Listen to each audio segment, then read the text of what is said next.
Hello guys. Sorry, આજે પણ video lecture રાખવું પડે.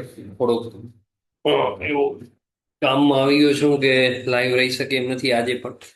એટલે આજે પણ મેં વિડીયો લેક્ચર તમારા માટે રાખ્યો છે. શનિવારે ઓફકોર્સ હું સોરી ન કરી શક્યો. જુઓ, આજ માટેનો એક આપણો મેઇન ટોપિક. હવે આ ચેપ્ટર પતવા ઉપર છે. હવે આ ચેપ્ટરમાં જે હાર્ડ હાર્ડ ટોપિક્સ હતા એ તો મેં બધા કરાવી દીધા. હવે આ લગભગ લાસ્ટ ટોપિક સમજો તમે આ કરવા લાયક. કે સમજી લ્યો કે આપણે પ્રેફરન્સ શેર હોલ્ડર્સ જે છે એ લોકોને પેમેન્ટ કરવાનું છે ને આપણે એને કરી નથી શકતા એવા કારણોસર કે ટ્રેસ નથી કરી શકતા, ટ્રેસેબલ નથી. બની શકે એવું કે ટ્રેસેબલ ન હોય. Hmm let me give you one example. એક એક્સ કંપની લિમિટેડે 1990માં પ્રેફરન્સ શેર ઇસ્યુ કર્યા હતા. બરાબર. આ રિડીમેબલ હતા આફ્ટર 20 યર્સ. બરાબર છે, 20 યર્સમાં રિડીમેબલ હતા. એટલે કે આમ જોવા જઈએ તો આ 1990 વાળા 2010માં રિડીમ થવાના હતા. બરાબર છે. આ કંપનીએ 1 લાખ રૂપિયામાં શેર બહાર પાડ્યા હતા. અને જ્યારે રિડીમ કરવાનો વારો આવ્યો ને ત્યારે આની કિંમત થઈ ગઈ હતી 2 કરોડ, 2 CR. બરાબર. એ બની શકે કે ઘણા શેર્સ એવા હોય કે ભાઈ 20 વર્ષ પછી એની કિંમત આટલી થઈ જાય ને આ કોઈ તમે એમ ન સમજજો કે સારા હવામાં બોલે. 1 લાખના 2 કરોડ તો મેં બહુ ઓછા કીધા છે. કોઈક સારી કંપનીમાં ઇન્વેસ્ટ કર્યા હોય તો 1 લાખના 20 કરોડ પણ થાય. ઓકે, તો 2 કરોડ રૂપિયા થઈ ગયા 1 લાખના જેણે શેર લીધા હતા એના. હવે એવા જ એક ઇન્વેસ્ટર હતા એમના, મિસ્ટર એ. એમણે પણ 1 લાખ રૂપિયાના શેર લીધા હતા. તો કંપનીને કાયદેસર મિસ્ટર એને પણ 2 કરોડ રૂપિયા પેમેન્ટ કરવાનું થાય. પેમેન્ટ 2010માં હજી તમે સમજી લો કે એનઈએફટી ને આરટીજીએસ ને બધા બહુ ઇન્ટ્રોડ્યુસ નતા થયા. હાલતા હતા પણ એટલા બધા ફંક્શનલ નતા. બરાબર છે. ગૂગલ પે તો ત્યારે આવ્યો જ નતો. એટલે પેલે છે ને પેમેન્ટ બધું ચેકથી ને ડ્રાફ્ટથી થતો. સમજી લો કે આ 2 કરોડનો ચેક કે ડીડી એમણે રવાના કર્યો મિસ્ટર એ ના રેસિડેન્શિયલ એડ્રેસ ઉપર. બરાબર છે. મિસ્ટર એ ના રેસિડેન્શિયલ એડ્રેસ ઉપર પેમેન્ટ માટે મોકલાવ્યો. હવે મોકલાવ્યો પણ ત્યાં એમણે જાણવા મળ્યું કે મિસ્ટર એ ની તો 2001ના અર્થક્વેકમાં ડેથ થઈ ગઈ હતી. બરાબર છે. તો હવે તમે મને કહો કે પેમેન્ટ થઈ જ નથી શકતો. આ તો એમને ખબર પડી કે ડેથ થઈ ગઈ હતી તો પછી એને એના સક્સીડરને પેમેન્ટ કરવું પડે, એમના વારસદારને. એને ખબર પડી કે એના વારસદાર તો ભાઈ ફોરેન જે યુએસએમાં રહે છે ને એમનો કોઈ અતો પત્તો છે નહીં આપણી કને અત્યારે. કંપની કોશિશ કરશે, એમ નથી કહેતો કે કંપની આ 2 કરોડ રૂપિયા લઈ લેશે એમના. લઈ નહીં લે. કંપની ન્યૂઝપેપરમાં એડ દેશે કે ભાઈ આમના શેરના પૈસા પડ્યા છે, કોઈને જોઈએ, કોઈના સક્સીડર હોય જોઈએ તો લેજો એમને કહે ને. કાં તો ઘણા જણા આવી જાય, એમના કોઈ સક્સીડર હોય કે મતલબ એના વારસદાર હોય તો યોગ્ય પુરાવા રજૂ કરે અમારી કને ને આવીને એમાં એમનો પેમેન્ટ ક્લેમ કરી જાય તો અમે એમના નામે ચેક ઇસ્યુ કરશું. બરાબર છે. અમે અપ્રૂવ કરશું તો તમારી રિક્વેસ્ટ. એટલે કંપની મતલબ પ્રોસેસ કરે. પણ હવે જુઓ, પ્રોસેસ કરે છે કંપની, પણ કંપની એક જણાની પ્રોસેસ ન કરતી હોય. કંપની બધા શેર હોલ્ડરની પ્રોસેસ કરતી હોય. સમજી લો 100 કરોડ રૂપિયાનું પેમેન્ટ કરવાનું છે બધાનું, ને આ 2 કરોડ રૂપિયા માટે કરીને અટકાવે તો નહીં. બરાબર છે. તો શું કરવું જોઈએ? તમે એક એક્સ કંપનીના સીઈઓ કે મેનેજર, જીએમ કે જે પણ હો, સેક્રેટરી, સીએસ, તો એ સીએસ શું નિર્ણય લે? સીએસ એમના અંડરમાં કહે છે કે સર આમના તો યુએસએ ચાલ્યા ગયા છે ને મળતા નથી. તો સીએસ શું કે કાંઈ વાંધો નહીં, આમનું પેમેન્ટ અત્યારે એમ કરો રેવા દો, બાકીના 98 કરોડનું પેમેન્ટ તો કરી દો. સિમ્પલ વાત છે કે નહીં? જે સ્પેશિયલ કેસ છે, જે ટ્રેસેબલ નથી, જે મળતો નથી, કોઈ પણ કારણસર ઈ પેમેન્ટ એનું અટકાવવું પડે એમ છે, તો એને રેવા દો, બાકીનાઓને પેમેન્ટ કરો. પ્રોસેસર બધાની કરી નાખો, પ્રોસીડ બધા માટે કરી નાખો. બરાબર છે. પણ રિડેમ્શનની પ્રોસેસ પૂરેપૂરી કરી નાખો, પૂરેપૂરી જેમ થતી હોય એમ. પેમેન્ટ કરતી વખતે ઓ આવે ને પ્રેફરન્સ હોલ્ડર્સ ટુ બેંક, એમાં આ 2 કરોડને પેમેન્ટ ન કરજો, 98 કરોડને કરજો. બાકીના 2 કરોડને તમે સસ્પેન્સ અકાઉન્ટમાં લઈ જાઓ. પ્રેફરન્સ છે રિડેમ્શન સસ્પેન્સ અકાઉન્ટમાં. સસ્પેન્સ અકાઉન્ટમાં એટલે લઈ જઈએ છીએ કે મને ને તમને ખબર નથી કે હજી આનો પેમેન્ટ ક્યારે થશે, કેટલું થશે ને કેવી રીતે થશે. એટલે અત્યારે આ રૂપિયા સસ્પેન્સમાં જવા દો.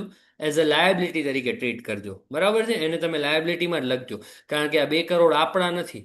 આજ નહીં ને કાલ તમારે પેમેન્ટ કરવું તો પડશે. એટલે આ 2 કરોડ રૂપિયા અત્યારે તમે અલગ રાખી દો સસ્પેન્સ એકાઉન્ટમાં, બરાબર છે? ને જ્યારે પણ તમને ખબર પડે યુએસએ માંથી એમના કોઈ સક્સીડર આવીને એમ કહે કે ના ભાઈ આ તો મારો પેમેન્ટ થાય, ત્યારે તમે એને પેમેન્ટ કરી દેજો, તો મને કોઈ વાંધો નથી. સમજમાં આવી વાત બધાને? એટલે આ વસ્તુ ઉપરથી ઈ શીખ દેવા માંગુ છું કે ક્યારેક એવો સમય આવશે કે ભાઈ આ શેર હોલ્ડરને શોધી નથી શકાતો. તો શોધી નથી શકાતો તો કાંઈ એના સિવાય બાકીના પેમેન્ટ નહીં થાય શું? પ્રોસિજર પૂરેપૂરી કરવાની, જેમ કરતા હોય એમ કરવાની. છેલ્લે પેમેન્ટ કરતી વખતે એના રૂપિયા સસ્પેન્સ એકાઉન્ટમાં જવા દેવાના અને બાકીનાઓને ટાઈમ ટુ ટાઈમ પેમેન્ટ કરી દેવાનું. ઓકે, હવે આ તો મેં તમને સિમ્પલ ઉદાહરણ દીધું કે એના કોઈ પૈસા બાકી હતા કે એવું કાંઈ નહોતું. પણ ઘણા લોકો એવા હોય કે જે લોકોનો કોલ ઇન એરિયસ હોય. કોલ ઇન એરિયસ એટલે ખબર પડે ને, હપ્તો જ બાકી છે. તો ત્યારે મેં તમને બધાને કીધું હતું કે ભાઈ તું કાં ભરી નાખ, ને નહીં ભર ને તો હું તારા શેર જપ્ત કરી લઈશ, બરાબર, ફોરફિટ કરી લઈશ. એવો એક સમ કર્યો હતો કે શેર જપ્ત કરી લીધા હતા. પણ હવે બની શકે કે ભાઈ જપ્તે કરવાનો છે ને કે વારો નથી આવતો. કરીશ જપ્ત, હમણાં મૂડ નથી, 2-4 મહિના રહીને કરીશ, બરાબર છે? અત્યારે એમ કરો પેમેન્ટની પ્રોસિજર ચાલુ કરી દો. એક સમ મેં શીખાડ્યો હતો ને એમાં એવું હતું કે ફોરફિટ કરી લીધો પછી પેમેન્ટની પ્રોસિજર ચાલુ કરી. આમાં એમ કરશે કે યાર આ જપ્ત બપ્ત છે ને કે ભાઈ બહુ શિક્ષાત્મક પગલું છે, અમને જરાક જીવ નથી હાલતો, અમે હજી આને સોચશું અથવા તો કન્વિન્સ કરશું કે તમે પૈસા ભર નાખો. એટલે ફોરફિટ બોરફિટ અમે કરતા નથી. તોય રિડેમ્શનની પ્રોસેસ ચાલુ કરી દેવાની. આ લોકોને જ્યારે પેમેન્ટ કરવાનું આવે તો એના રૂપિયા ક્યાં લઈ જવાના તમારે? સસ્પેન્સ એકાઉન્ટમાં લઈ જવાના. અને સસ્પેન્સ એકાઉન્ટમાં કેટલા લઈ જવાના? કે ભાઈ મારે તમને દેવાના 6,000 હતા, તમારો કોલ ઇન એરિયસ 1,200 રૂપિયાનો હતો, તો એ કટ કરીને 4,800 રૂપિયા લઈ જવાના. વાત સાંભળજો કે મારે કોક કનેથી આવું હોય, એક ઉદાહરણ હજી એક આપી દઉં તમને. કોકના 1,000 શેર હતા, 10 રૂપિયાનો એક છે પણ એને 8 રૂપિયા જ ભર્યા છે, તો પેડ અપ તો 8 કહેવાય. એટલે ઓમેના જોવા જઈએ તો આપણી કંપનીમાં જમા કેટલા છે? 8,000 રૂપિયા. 2 જ રૂપિયા એના બાકી હતા. તો મેં ભાઈને કહ્યું કે ભાઈ તમારો 2 રૂપિયા છે ને કોલિન એરિયસ છે, એ તમે 2,000 રૂપિયા ભરી નાખો તો અમારી કંપની તમને પ્રીમિયમ 10% આપતી હતી, સમજી લો 10% પ્રીમિયમ આપતી હતી, તો 10,000 રૂપિયાના 11,000 રૂપિયા દેશે.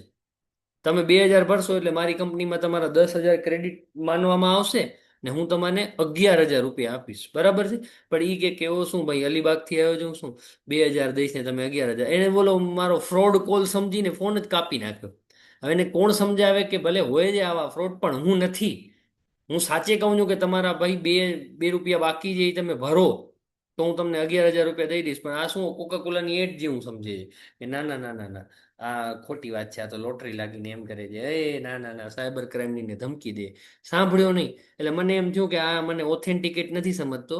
આજ નહીં ને કાલે એને હું મારા લેટર હેડમાંથી કુરિયર કરીશ કે ઈમેલ કરીશ કે કાંઈ પણ કરીશ ને કે મારા ઘરે એના ઘરે મારા ઓફિસર મોકલાવીશ ત્યારે માનશે, અત્યારે નહીં માને. એટલે એમ કરો સાહેબ, આના ફોરફિટ ન કરો. આ માસૂમ માણસ છે, સમજતો નથી, અને આજની ને કાલ સમજાવી દેશું. પણ અત્યારે તમે મને કહો કે મારી કંપનીમાં એના જમા કેટલા લેખાય? 8,000 રૂપિયા. એટલે જેટલા દેવાના થાય છે એટલા, તો એટલા રૂપિયા એને સસ્પેન્સમાં લઈ જાઓ. અને જેટલા મતલબ 8,000 હું એને દઈશ, હવે એને આ તો દેવાનો સવાલ નથી, 8,000 તો હું તમને દઈ દઈશ. પણ તમારા 2,000 રૂપિયા તો મારી કંપનીમાં બાકી છે, તો સસ્પેન્સ એકાઉન્ટમાં ખાલી 6,000 રૂપિયા જ રહેશે. 8,000 તમારા જમા છે મારી કંપનીમાં. આજ નહીં ને 2 વર્ષે આ ભાઈ પૈસા લેવા આવે ને તો 6,000 રૂપિયા દઉં. 8,000 છે, બે મારે લેવાના બાકી છે, એવી રીતે. અથવા તો જેટલા રૂપિયા થતા હોય ને એટલામાંથી હાલો આ 11,000 માંથી 2,000 કાપીને તમે 9,000 દઈ દો તોય કોઈ વાંધો. ઘણા અકાઉન્ટન્ટ એમ માને છે. હવે જોઈએ આપણી બુકમાં કેવી રીતે પેમેન્ટ કરે છે. પણ ઇન શોર્ટ કે તમારો કોલિંગ એરિયસ હોય તો એ કોલિંગ એરિયસ કટ કરી ને પછી બાકીના રૂપિયા સસ્પેન્સ એકાઉન્ટમાં બતાવો. ઓકે, એટલે ઇન શોર્ટ આ વાત ઉપરથી હું ઈ સ્પષ્ટ કરવા માંગુ છું કે કોઈ પણનો પેમેન્ટ બાકી હોય તો તમે એ રૂપિયાને સસ્પેન્સ એકાઉન્ટમાં લઈ જઈ શકો છો, અને સસ્પેન્સ એકાઉન્ટ લાયબિલિટી તરીકે ઓફકોર્સ શો કરવો પડશે. સમજમાં આવી વાત બધાને? ઓકે, ચલો. તો એક જ એવો સમ છે એ આપણે બધા ટ્રાય કરશું કે જેમાં એ લોકોનું પેમેન્ટ છે એ સસ્પેન્સમાં લઈ જશું. Let's let's see.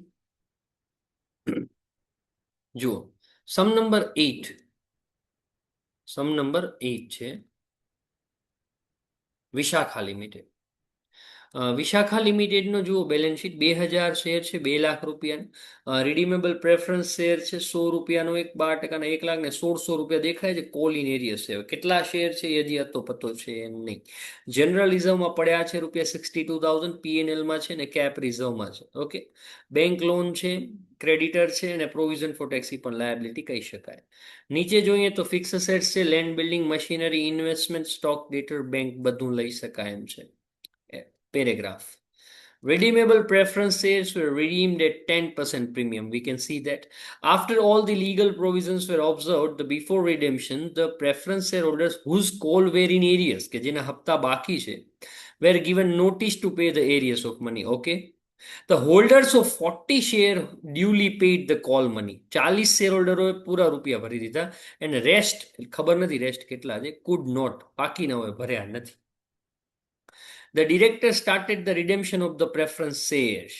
They made the minimum necessary fresh issue. કે fresh issue એટલે નવા શેર મિનિમમ જેટલા બહાર પાડી શકાતા હતા એટલા ઓછામાં ઓછા. મતલબ પહેલે એ લોકો સીઆરઆર ને પ્રાયોરિટી આપી, પછી અમે કે ભાઈ શેર બહાર પાડશું.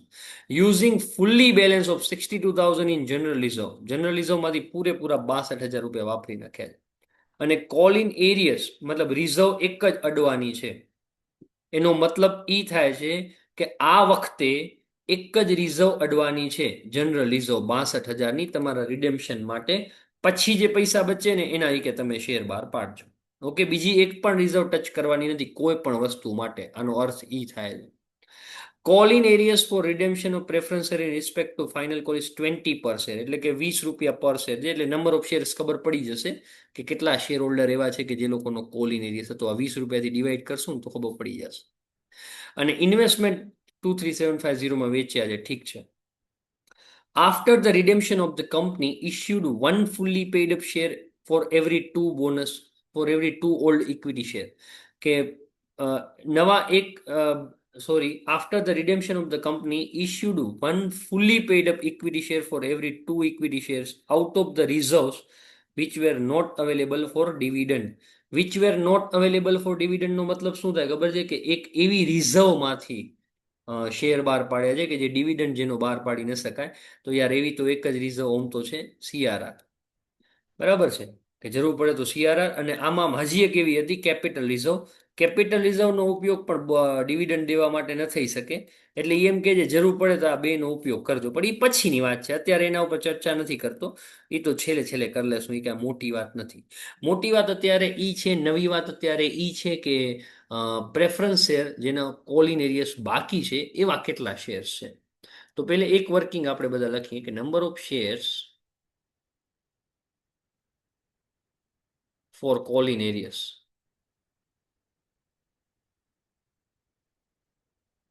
કેટલા એવા નંબર ઓફ શેર્સ છે કે જે લોકોનો કોલ ઇન એરિયસ છે. ટોટલ કોલ ઇન એરિયસ તો 1,600 રૂપિયાનો હતો. We can see that very good well. 1,600 રૂપિયા અને 20 રૂપિયા છે પર શેર. તમે 20થી ડિવાઈડ કરશો ને તો તમને મળશે 80 શેર્સ. ટોટલ 80 શેર એવા છે કે જે લોકોએ કોલિન એરિયસ છે. અને ચોખ્ખું લખ્યું છે કે 40 જણાઓએ ભર્યા છે ને 40 બાકીના હવે નથી ભર્યા. એટલે બાકીના એટલે 40 જ થાય. તો અહીંયા લખો 40 શેર્સ હેવ પેડ. કેટલા પે? તો કે 20 રૂપિયા હતા. એટલે મતલબ 800 રૂપિયા ભરાઈ ગયા છે. 800 ભરાઈ ગયા છે. અને નોટ પેઇડ એ ભાઈ કેટલા? તો કે 40 શેર્સ.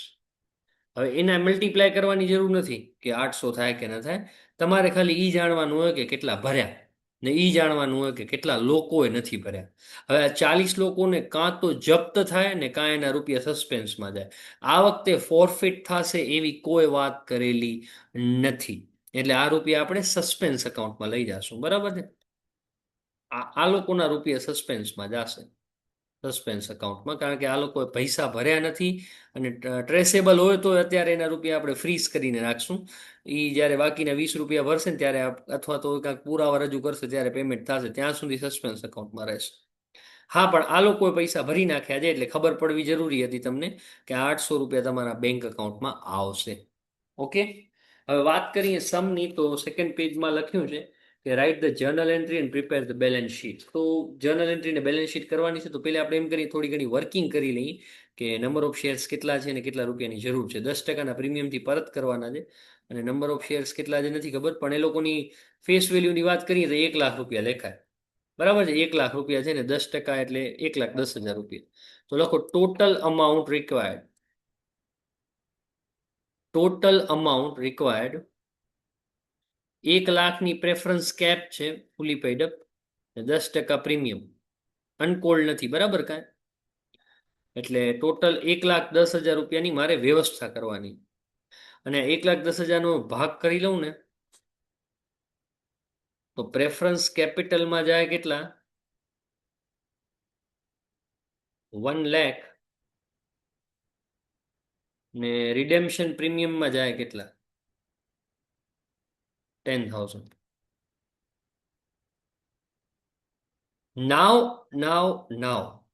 આ વખતે કેટલા નવા શેર ઇસ્યુ કર્યા છે ને, એ થોડોક પેચીદો કેસ છે. કારણ કે આ લોકોએ આ વખતે થોડોક અલગ વેમાં વાત કરી છે. એ લોકોએ એમ કીધું છે કે ટોટલ 62,000 રૂપિયા રિડેમ્પશન પ્રોસેસ માટે વાપરી શકો છો, જનરલિઝમ માટે. બાકીના તમે નવા શેર ઇસ્યુ કરજો. સ્પષ્ટ ભાષામાં નથી કીધું, થોડીક આડી અવડી વાતમાં કર્યું છે. જો સાંભળજો કે રિડીમેબલ, જો શું કીધું છે, utilizing fully balance of 62,000 of general reserve. બીજી કોઈ રિઝર્વ આનો મતલબ એ થાય છે કે વાપરજો નહીં. જનરલ રિઝર્વ આખી વાપરી લેજો, બીજી કોઈ પણ વસ્તુ માટે ન વાપરજો. આ વખતે સાચું કહું તો રિડેમ્પશન પ્રીમિયમ માટે પીએનએલ નહીં વાપરવા મળે. આ વખતે રિડેમ્પશન પ્રીમિયમ માટે પીએનએલ નહીં વાપરવા મળે. એ લોકોએ ચોખ્ખું કીધું છે કે રિડેમ્પશન માટે ખાલી આ જ વાપરવાનો છે, જનરલ રિઝર્વ. બરાબર છે, ફૂલી. ને બાકીનાઓ માટે નવા શેર ઇસ્યુ કરવાના થશે. એટલે જનરલ રિઝર્વને પેલે આ વખતે આનામાં વાપરી લ્યો. જનરલ રિઝર્વને 10,000 રૂપિયા. ટોટલ જનરલ રિઝર્વમાં 62,000 છે, 10,000 આના માટે વાપરો અને બાકી જનરલ રિઝર્વની 52,000 આના માટે વાપરો. હવે હું કોઈ જરૂરી નથી કે આનામાં પીએનએલ જ હોય. આ કોઈ પણ વસ્તુ જનરલ રિઝર્વ તો ગમે ત્યારે વપરાય. આ લોકો કીધું જ છે કે બીજી કોઈ reserve, utilizing fully balance of general reserve and issue minimum શેરનો મતલબ એ થાય કે ભાઈ અમે જનરલ રિઝર્વ પૂરી વાપરશું ને પછી અમે નવા શેર બહાર પાડશું. તમે 62,000 અહીંયા ન લઈ જાજો, નકા તમારે આના માટે બીજી કોઈ વ્યવસ્થા કરવી પડશે. ચોખ્ખું કહું છું, બીજી કોઈ રિઝર્વ નથી. બીજી કોઈ રિઝર્વ નથી. એટલે આ વખતે મેં પહેલે એમ વિચારી લીધું કે ભાઈ જનરલ રિઝર્વ અહીંયા 10,000 પહેલે વાપરી લીધા, કારણ કે નકા આના માટે રૂપિયો ન બચ્યો હોત. 62,000માંથી 10,000 પહેલે વાપરી લીધા, એટલે આનામાં હજી 52,000 જ બચ્યા. એટલે ટોટલ જુઓ 62,000 વપરાઈ ગયા. હવે તમને સૂઝવું જોઈએ કે ન્યૂ શેર્સ કેટલા. તો ન્યૂ શેર્સ હવે આવશે 48,000 રૂપિયા. નહીતર તમે જોવા જાત ને તો ન્યૂ શેરો 38,000 આવત. પ્રોબ્લેમ થાત. સમજમાં આવે છે હું શું કહેવા માંગુ છું? જો તમે અહીંયા 62,000 કરી નાખત ને તો અહીંયા પછી 38,000 આવત ને આના માટે બચત જ નહીં. વળી તમે આના માટે પીએનએલ વાપરત. પણ આ સમ્માન ના પાડી છે. ઓમ વાપરો તો વાંધો નથી. તમને એમ થશે ચોખ્ખી ક્યાં ના પાડી? ચોખ્ખી નથી કહેતા, ચોખ્ખી ના નથી પાડતા, પણ કે છે કે ભાઈ જનરલ રિઝર્વ ફૂલી વાપરજો. એનો મતલબ એ થાય છે કે બીજું કાંઈ ન વાપરજો. બરાબર છે. હું તમને એમ કહું કે ભાઈ 3 પંખા આપણી ક્લાસના ફૂલ ચાલુ રાખજો, ફૂલ મજા આવે એમ, એનો મતલબ એ કહું છું એસીને ન હટજો. કહેતો નથી સ્પષ્ટ, પણ કહું તો એ જ છું ને. એટલે આ લોકો એમ જ ભાષામાં કહે છે કે ભાઈ 62,000 ફૂલ્લી યુઝ કરજો, મતલબ કે રિડેમ્પશન પ્રોસેસ માટે આ ટોટલ 1,10,000 માટે પૂરા વાપરજો, બાકી નવા શેર બહાર પાડજો. એટલે પેલે આવી વાત કરે ને એટલે પેલે છે ને એવું સાંભળ્યું, શીપ ડૂબતી હોય તો પેલે ઉંદર ભાગે. એટલે આ શીપ ડૂબી ગઈ કે ભાઈ 62,000 જ વાપરવા મળશે. તો સૌથી પહેલે જે આપણો નાનો માણસ છે ને, નાનો ભાઈ, એને પહેલે રૂપિયા દઈ દો જર્નલિઝમમાંથી. શું કામ ખબર છે? કે આને બાજુમાં કોઈ ક્વેશ્ચન માર્ક મળશે નહીં, આને મળશે ન્યૂ શેર વાળા. એટલે આવે કોઈ કે ને, આવી કોઈ કે ભાઈ આને ફૂલી વાપરજો, તો એવા તમામ કેસમાં કહું છું કે પેલે છે ને નાના ભાઈને પૂરી કરવાની જરૂરિયાત, પછી મોટા ભાઈ કને તો શું નવા શેરની છે, આની કને કાંઈ છે નહીં. ઓકે, તો પેલે જીઆર આપણે આના માટે વાપર્યું ને પછી આના માટે વાપર્યું. ડન. અથવા તો આ સમ માટે સ્પેસિફિકલી આમે કરાવી શકું છું કે ન્યૂ શેર ફાઇન્ડ કરવા હોય તો કે ટોટલ અમાઉન્ટ રિક્વાયર્ડ 110 છે, એમાંથી એ લોકો એમ કીધું ને કે ફૂલી જનરલ રિઝર્વ યુઝ કરી લો, તો મેં પૂરેપૂરી જનરલ રિઝર્વ વાપરી નાખી 62,000. તોય તમે ચેક કરવા જાશો ને તો 48,000 જ આવશે. આની સામે લખી નાખો ન્યૂ શેર્સ ઇશ્યુ. આમે થઈ શકે કે નહીં? આમે થઈ શકે કે ન થઈ શકે? થઈ શકે ને કે ભાઈ એમ કે ને કે જનરલ રિઝર્વ ફૂલી વાપરવાની, તો પેલે ટોટલ અમાઉન્ટ રિક્વાયર્ડ લખવાની, એમાંથી જીઆર ફૂલી વાપરી નાખવાની, બચે એ ન્યૂ શેર થઈ ગયા. પછી ચાર્ટ બનાવી લો, પછી ચાર્ટ બનાવી લો, તો પછી તો તમને સૂઝશે જ ને યાર કે ન્યૂ શેર 48,000 છે, તો બાકીની જર્નલિઝમમાંથી સીઆરઆર કેટલાની થશે? 52,000ની. ક્યાંથી થશે? તો કે જીઆર માંથી થશે. ને હવે જનરલિઝમ ખબર જ છે કે 62,000 વાપરવાના છે, તમે તો યાર ખાલી 52,000 જ વાપર્યા છે. તો રિડેમ્શન પ્રીમિયમ માટે જે 10,000 રૂપિયા ખૂટે છે, એ કોણ હેલ્પ કરશે? ઓફકોર્સ જનરલિઝમ હેલ્પ કરશે. તો જનરલિઝમે જુઓ તમે 62,000 પૂરેપૂરા વપરાઈ ગયા ને આમાં ખબર પડી ગઈ.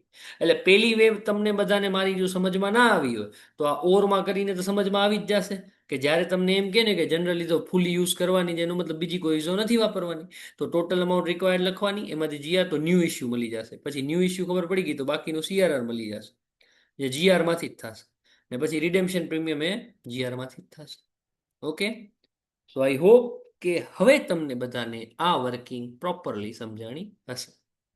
Okay, so now we should start our journal entries. Okay guys, દોરી નાખીએ ચાલો.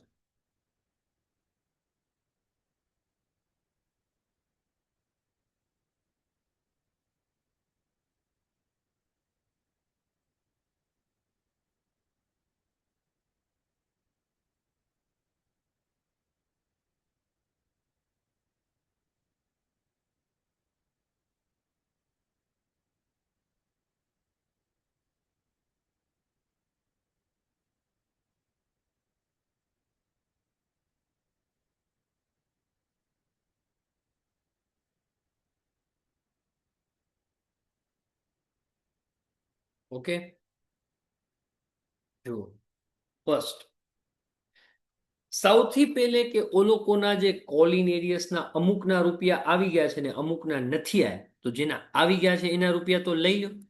અહીંયા વર્કિંગ કરાવી હતી ને કે 800 રૂપિયા તો ભરી નાખ્યા છે એ લોકોએ, તો એના રૂપિયા તો તમે લઈ લો.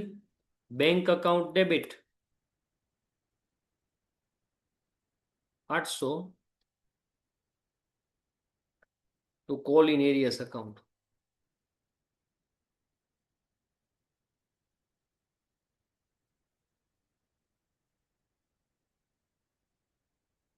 બરાબર છે.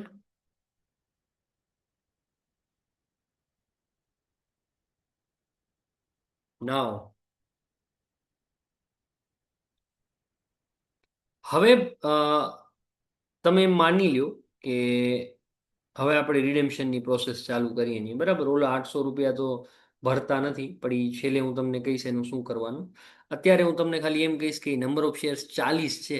40 જણા એવા છે કે જે આપણે કયામાં નથી, ગોત્યા નથી મળતા. યાદ રાખજો ખાલી. બાકી તમારી પ્રેફરન્સ છે, એની તમે રિડેમ્શનની પ્રોસેસ ચાલુ કરી શકો છો. અનલેસ તમે કોઈ વધારાના ટોપિક હોય તો એ અત્યારે પતાવી નાખો, તો એમાં કાંઈ ખોટું નથી. જેમ કે ઇન્વેસ્ટમેન્ટ વેચવા વાળી વાત, તો ઇન્વેસ્ટમેન્ટ તમે સેલિંગ કરતા હતા 23,750 બરાબર. પેરેગ્રાફમાં સૌથી નીચે લખ્યું છે કે ઇન્વેસ્ટમેન્ટ હેવ બીન સોલ્ડ. જોઈ શકો છો તમે કે investment have been sold for 23,750, and we can see that also કે ઇન્વેસ્ટમેન્ટ હતા 25,000ના, એટલે 1,250 રૂપિયા જેવી કાંઈક લોસ ગઈ છે. તો એની એન્ટ્રી પીએનએલ કરવી પડશે આ વખતે. તો પેલે લખો બેંક અકાઉન્ટ ડેબિટ 23,750, લોસ ગઈ છે 1,250ની, તો ઓફકોર્સ એ લોસ તો પીએનએલ જ બેર કરે. પીએનએલ અકાઉન્ટ ડેબિટ 1,250 ને 2 investment account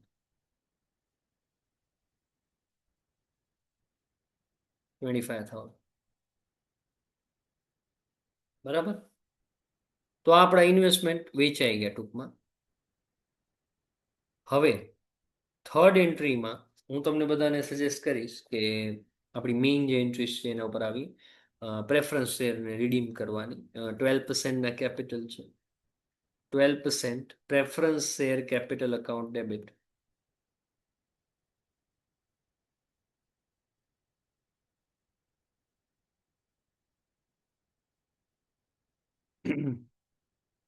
1 lakh. Preference share redemption premium account debit 10,000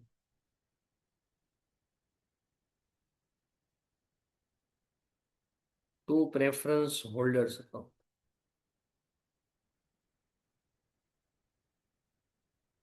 1,10,000. બરાબર. હવે અત્યારે તો જેમ કરતા હતા એમ જ કરજો. છેલ્લે જ્યારે હોલ્ડર્સનું પેમેન્ટ કરવાનું થાય ને ત્યારે એવું સસ્પેન્સ વાળી નવા જૂની થશે. બાકી સમ જેમ કરતા હતા એમ જ કરજો. તમને ખબર જ છે ચાર્ટમાં કે શું કરવાનું છે. તમારે 52,000 રૂપિયા સીઆરઆર ક્રિએટ કરવાની છે અને 48,000 તમે નવા શેર ઇસ્યુ કરવાના છો. તો પેલે નવા શેર ઇસ્યુ કરી આપવાનો. ફોર્થ, બેંક અકાઉન્ટ ડેબિટ 48,000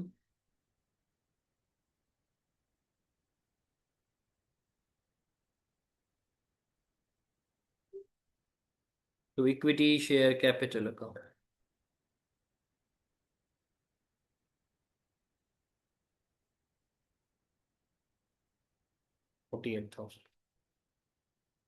બરાબર છે.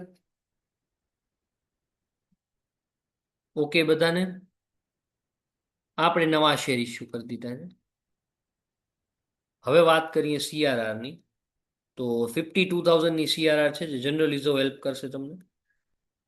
સો જનરલ રિઝર્વ એકાઉન્ટ ડેબિટ 52,000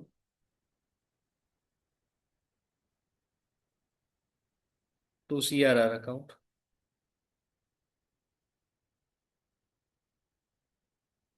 52,000. બરાબર છે. હવે રિડેમ્શન પ્રીમિયમ માટે આ વખતે જનરલ રિઝર્વનો જ ઉપયોગ કર્યો છે તમે.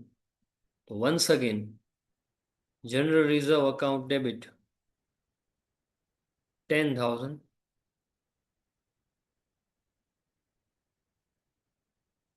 to preference share redemption premium account 10,000.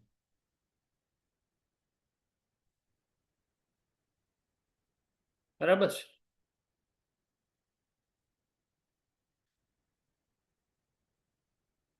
હવે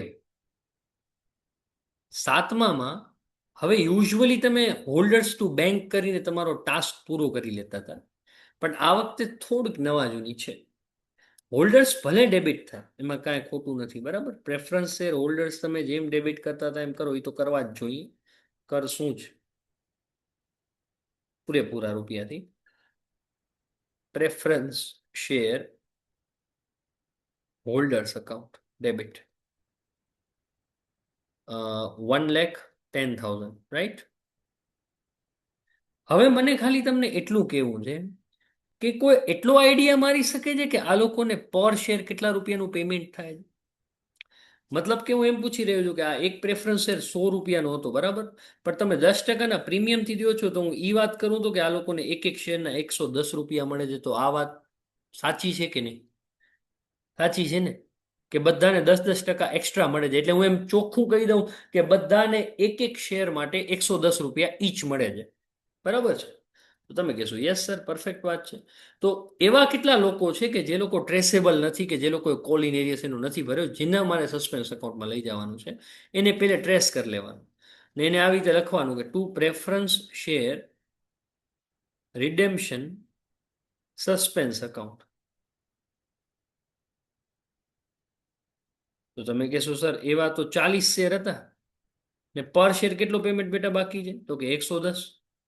હા, તો 110 થી મલ્ટીપ્લાય કરો ને, તો 4,400 રૂપિયા થશે. આટલા લોકોને પેમેન્ટ થઈ શકશે નહીં. બરાબર, 4,400 રૂપિયાનું.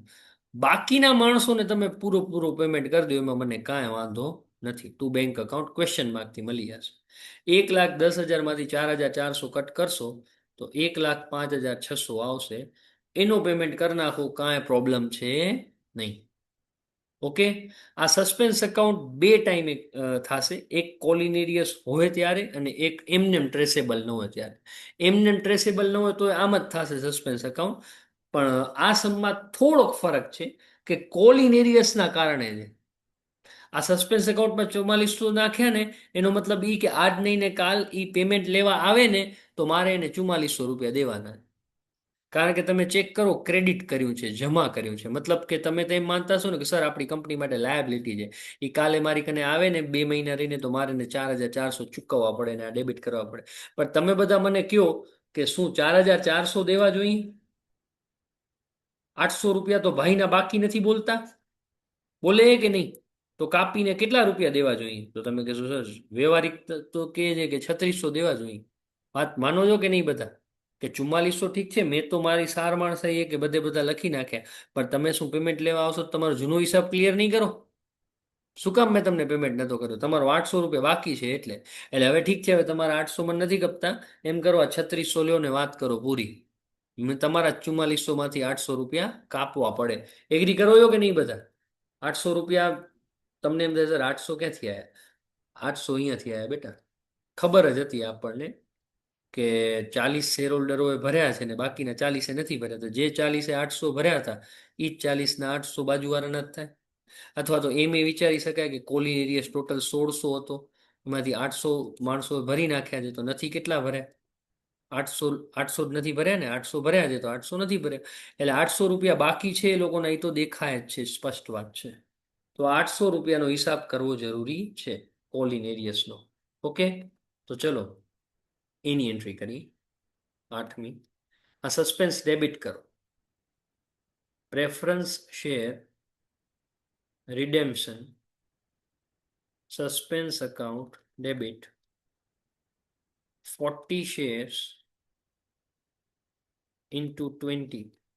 તમારી યાદગીરી માટે લખજો નોટ પેઇડ, કે જે લોકો નથી ભર્યા એનો એટલો સસ્પેન્સ અકાઉન્ટ કેન્સલ કરો.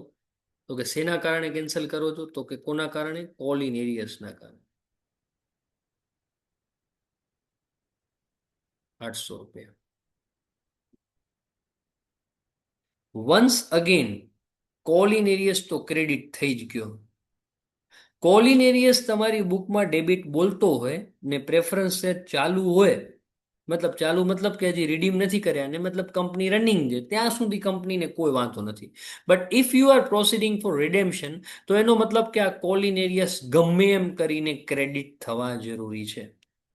ક્રેડિટ થવાના રસ્તાઓમાં સૌથી પહેલો સારામાં સારો રસ્તો પેમેન્ટ એ લોકો ટાઈમ ટુ ટાઈમ કરી દે તો બહુ સારું. તો ઉપાધિની તમને ને એને બાઈને.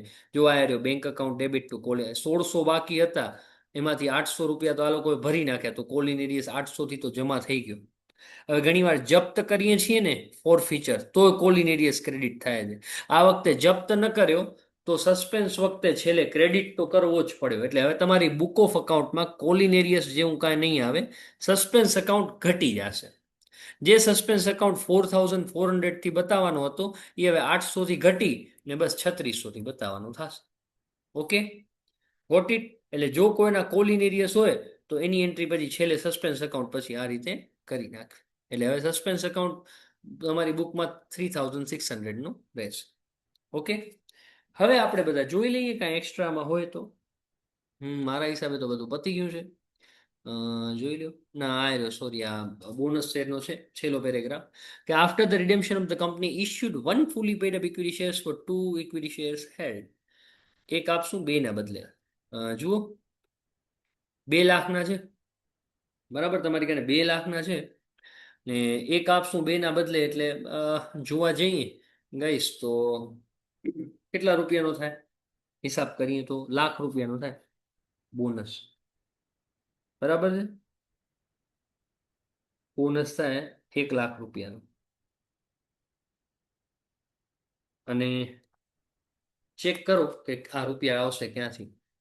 લખો total amount required four bonus. એક વર્કિંગ કરો. એમ કીધું છે કે 2 ને બદલે 1 આપશું તો ટોટલ મારી કને તો 2 લાખ રૂપિયાના ઇક્વિટી હતા જૂના. તો કેટલા? 1 લાખ રૂપિયાનો બોનસની જરૂર છે. અને આના માટે એ લોકોએ એવી વાત કરી છે કે એવી રિઝર્વ્સનો ઉપયોગ કરો કે જેનો ઉપયોગ ડિવિડન્ડ દેવા માટે ન થતો હોય. તો એક વાત તો છે ને ચોખ્ખી કહી દઉં કે પેલો ઉપયોગ તો કીધું હોય કે ન કીધું હોય આનો કરી જ લેવો સીઆરઆર. સીઆરઆરમાં આ વખતે તમારી કને 52,000 રૂપિયા હતા, ભૂલજો નહીં હો. આ ચાર્ટમાં જોઈ લો તમે તમારે. સીઆરઆરમાં 52,000 છે જે જર્નલિઝમમાંથી આવ્યા હતા. તો પહેલે તો એ હેલ્પ કરી દેશે કે 52,000 રૂપિયા તો સીઆરઆરમાંથી આવી જશે. બાકીના હવે તમને મિસિંગ આવે છે 48,000 રૂપિયા.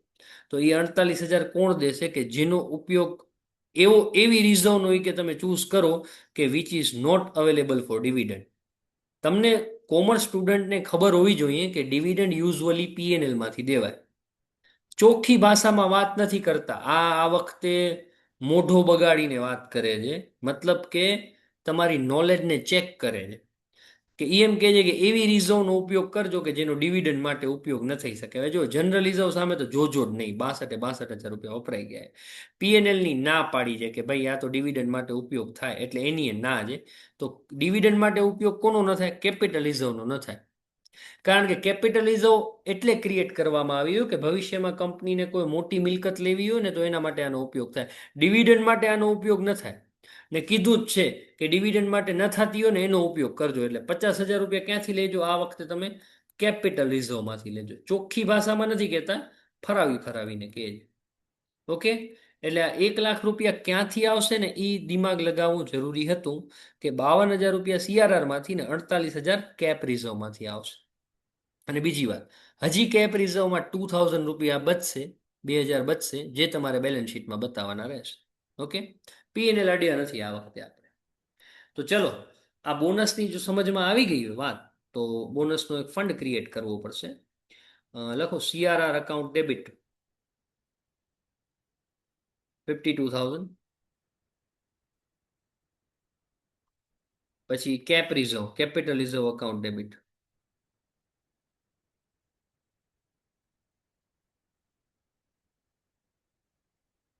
48,000. To bonus to shareholders account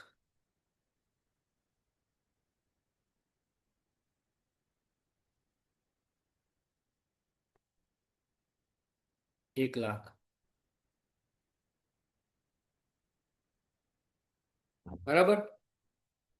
આ 1,00,000 રૂપિયાનો બોનસ આપણે આપણા નવા શેર ઇસ્યુ કરશું એમાં જરૂર પડશે. બરાબર છે. ચલો હવે લાસ્ટ જર્નલ એક થશે 10મી. આ બોનસ જેટલાથી તમે ડેબિટ કર્યો ક્રેડિટ કર્યો એટલાથી ડેબિટ કરી દો.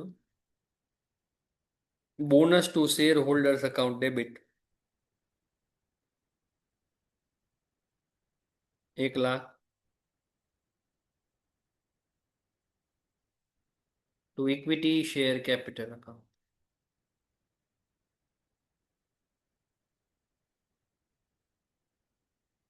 1,00,000.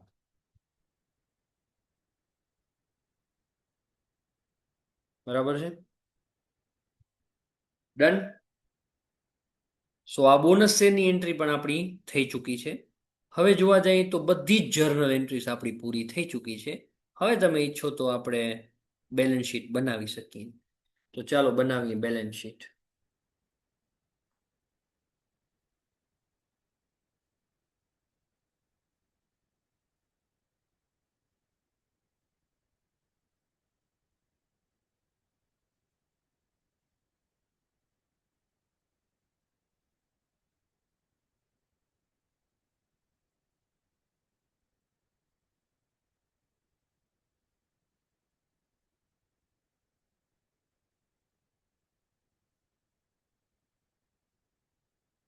ચાલો.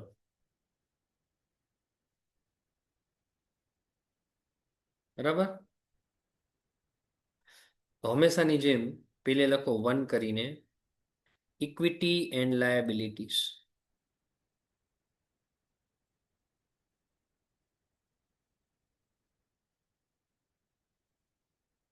Equity and liabilities.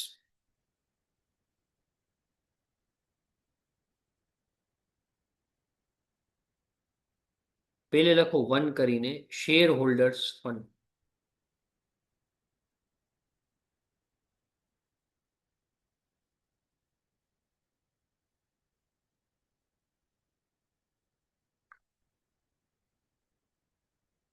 પછી આવશે પેલે ઇક્વિટી શેર કેપિટલ.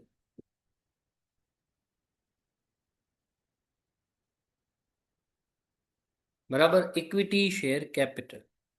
જૂની બેલેન્સ શીટ ચેક કરો. પહેલે તો જૂની બેલેન્સ શીટ ચેક કરો.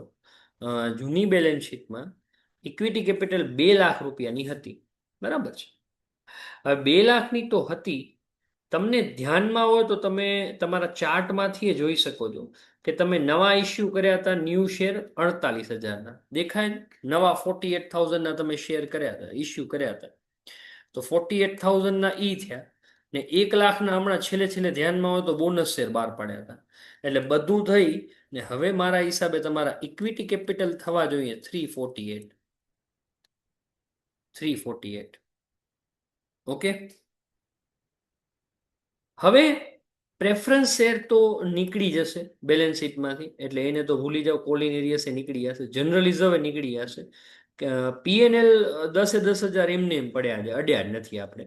તો પીએનએલ અકાઉન્ટ લખી નાખો. પીએનએલ ના અડ્યા તો છીએ એમ, સોરી. ક્યાં અડ્યા છીએ ખબર છે? ઇન્વેસ્ટમેન્ટ વખતે અડ્યા છે. ઇન્વેસ્ટમેન્ટ આપણે યાદ હોય તો જે લોસ ગઈ હતી ને ઇન્વેસ્ટમેન્ટમાં, આ રહ્યા એમાં જુઓ, આ પીએનએલ અકાઉન્ટ ડેબિટ કર્યો તો 1250 છે. એટલે 10,000માં નથી અડ્યા એવું નથી. 1250 રૂપિયા જેવી લોસ ગઈ છે, તો એ કટ કરવી પડશે. તો હવે એ કંઈક પીએનએલમાં બચશે 8750. બાકી મતલબ ક્યાંય બોનસ શેરમાં ને હું આ સીઆરઆરમાં નથી અડ્યા, પણ આ લોસમાં આપણે અડ્યા છીએ ખાલી. ધેન સીઆરઆર અકાઉન્ટ આ વખતે નહીં લખી શકાય, કારણ કે બધે બધું તમે બોનસમાં વાપરી નાખી. જનરલ રિઝર્વ નહીં લખી નખાય.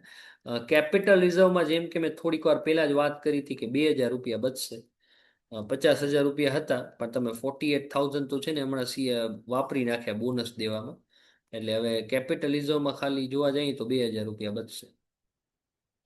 Okay, done.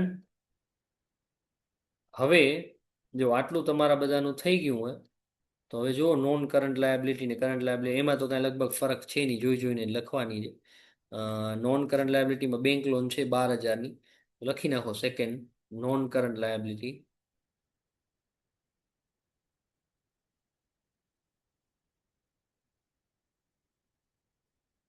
મેં એક બેંક લોન છે 12,000, જોઈ જોઈને લખી નાખો.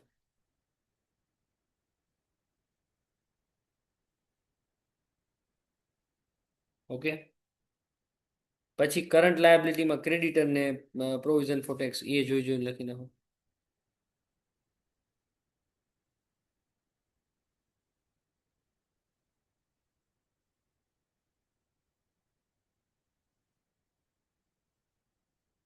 ક્રેડિટર્સ 35 ને provision four tax 20,000.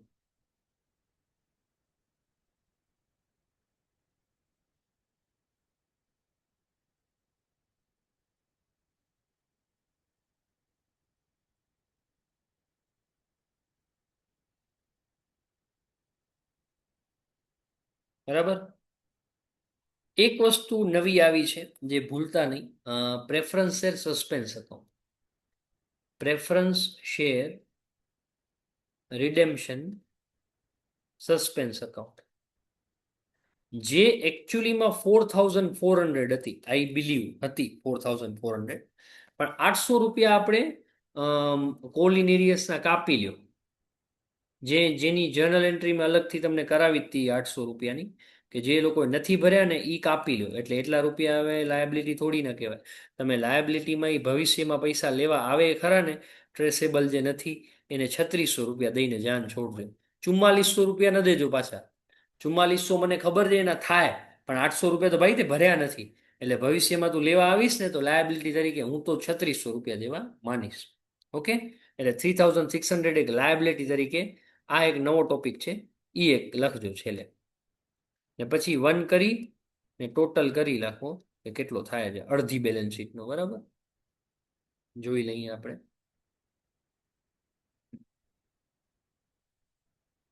3,48,000 plus 8750 plus 2,000 plus 12,000 plus 35,000 plus 20,000 ને પ્લસ 3,600.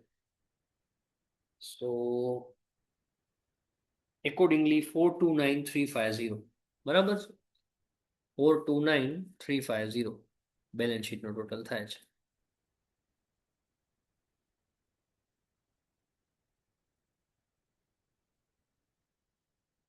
અડધી બેલેન્સ શીટ બરાબર. બાકીની અડધી હવે અહીંયા કરી. જુઓ, સેકન્ડ કરીને લખો અસેટ્સ, 1 કરીને લખો નોન કરંટ અસેટ્સ.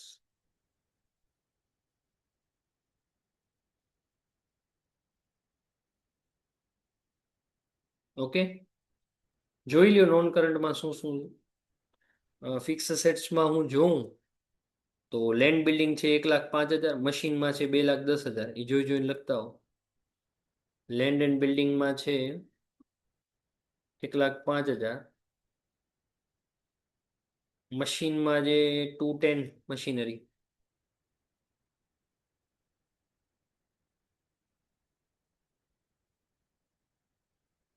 બરાબર. ઇન્વેસ્ટમેન્ટ આમ તો આવે પણ આ વખતે નહીં આવે કારણ કે તમે વેચી નાખ્યા છે. સીધા કરંટ અસેટ્સ તરફ પધારો.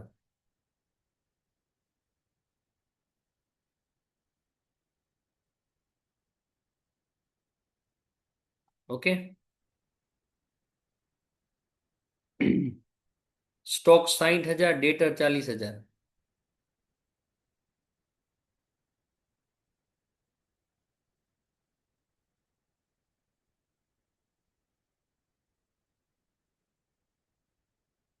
બરાબર.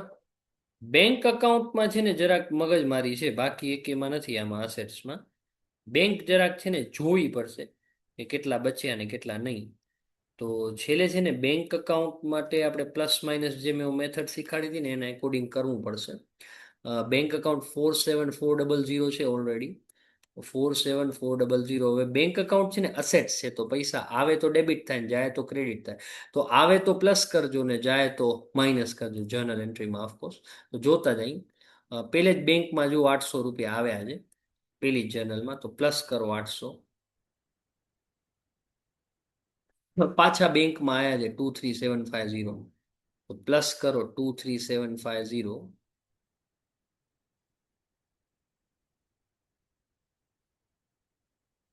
પછી પાછા બેંકમાં આવ્યા છે 48,000 નવા શેર ઇસ્યુ કર્યા ત્યારે, તો પ્લસ કરો 48,000.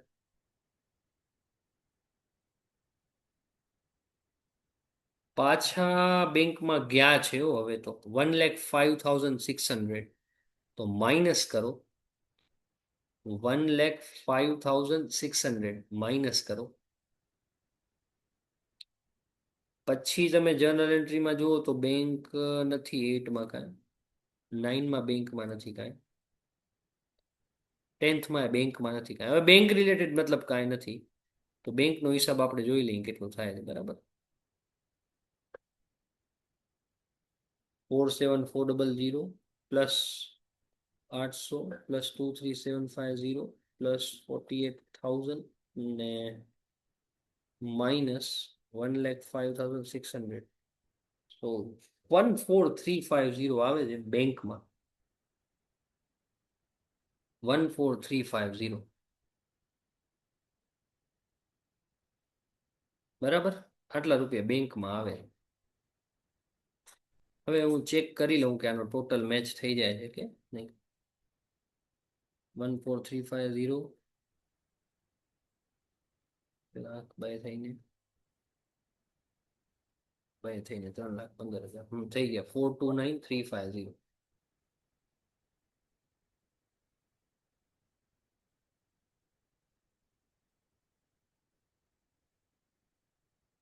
બરાબર. આ સેકન્ડનો total 429,350. So I hope guys કે તમને બધાને આ સમજાણો હશે. સસ્પેન્સ અકાઉન્ટનો એક નવો ટોપિક છે. તો હવે આપણે લાઈવ ક્લાસમાં મળશું ત્યારે હજી હું કોશિશ કરીશ કે એને વધુ એલોબરેટ કરું થોડું. ઓકે. તેમ છતાં આ વિડીયોને ધ્યાનપૂર્વક જોજો, ન સમજાય તો થોડો રિપીટ કરજો, અને કાંઈ બહુ સ્પેસિફિક ડાઉટ હોય તો મને વોટ્સએપ કરજો. પણ આ વિડીયો ક્લિયર કર્યો છે તો થેન્ક યુ વેરી મચ બધાને. ઓકે. યા થેન્ક્સ.